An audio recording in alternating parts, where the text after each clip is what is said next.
Need Dropbox on your computer or phone? In this tutorial, I'll show you how to download Dropbox, install it, sign in, and make sure your files start syncing correctly.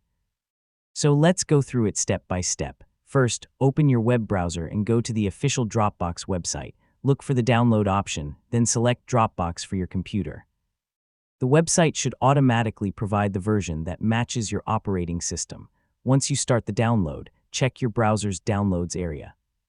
You should see the Dropbox installer appear there. Wait for the download to finish before opening it. Next, open the downloaded installer.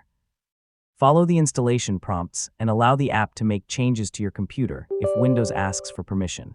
The installation may take a short moment, so just let it finish. After installation, Dropbox should open automatically. Sign in with your Dropbox account or create one if you don't already have an account. Once you're signed in, the desktop app can connect your computer to your Dropbox storage. Now, open File Explorer and look for the Dropbox folder in the navigation panel. This folder is where your Dropbox files can be stored and synchronized.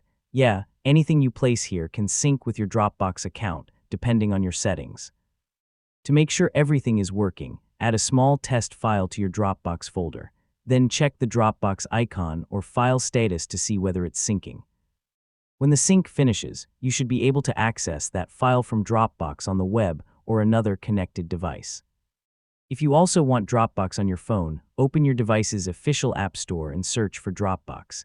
Install the official app, open it, and sign in with the same account. And that's it. You've downloaded Dropbox, installed it, signed in, and checked that syncing works. From here, you can start storing and accessing your files across your devices. Pretty simple, right?